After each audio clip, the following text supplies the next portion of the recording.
dahil yung kaninang Lord ay napunta sa kamay ng AP Rafalira. Ngayon sa Lord Control, Lalaban. to nila Matt. Naku Andyan po. na sila Kyurem. Naku po, ang hapdi noon at nasaktan si Ajay. Retriyan ang laban si Wes! Nahuli! Kumain ng mga balahibo pero si Ajay papapanaw din. Sa may likuran si Mata ang maghahabol at nakakuha sa likod si Sika. Si Matt, sabi natin, makita ng Smart Omega, hindi na masyado tinitingnan na sa threat. Oh, Kuroro! Sa kanya mga sago, may balahibo pa nadala doon.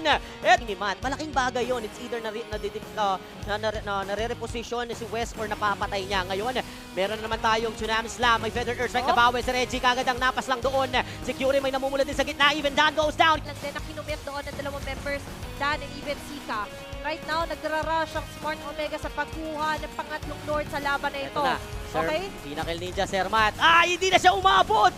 Wala na silang dinat ng Lord. Pero maghihiro yata sila. Si Wes ay nailagan ang mga atake doon ni Kuroro. AOG! Napagitnaan si Kuroro. Huli balbon. Humble Beast with a kill. Hahabulin pa si Ben. Tumama pa yung bala. May Purify na gagamitin. Pero hanggang doon na lang.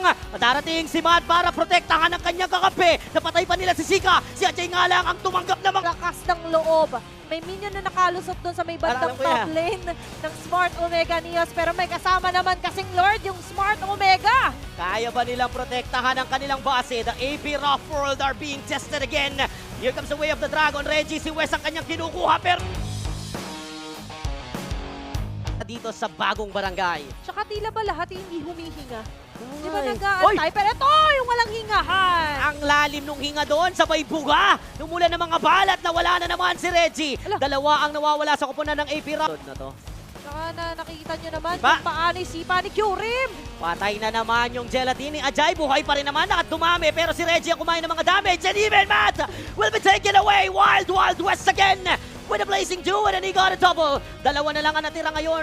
Tatlo para dito sa AP Rough Ajay. World at napalalim na si Ajay. Success threat talaga itong si Wes. Ayan na. Pinag-ambang agad yung Feathered Earth Strike. Panatatama sa may likuran pero hindi mga glass cannon dyan. Reggie umaamba lang din na pwedeng ihagis at hindi talaga makalabas ang AP Rough World. Tsaka puro si Dan no yung tinatamaan. Oo, siya taga-tanggap eh. Okay lang sa kanya, tanggap Kyurem. lang ng tanggap.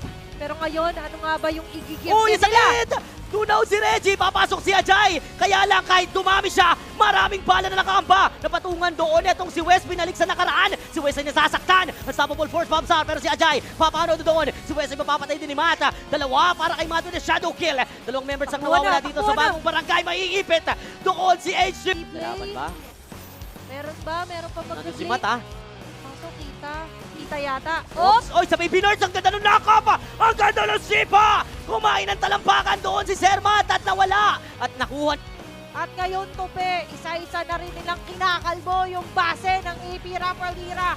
Nabubuhay na si Sir Matt. Aabot pa ba siya para Uy! sa depensa? Ang ganda ng pagkahagis kay Sika pero may flicker pa pala si Reggie patuloy! Ang biglang tumaba! Emo pop! SOD, magte-teleport pa si Kuroro, wala siyang magawa! Si Ajay ang popronta, kumain din ng mga damage. Here comes Sir Matt, sila naman!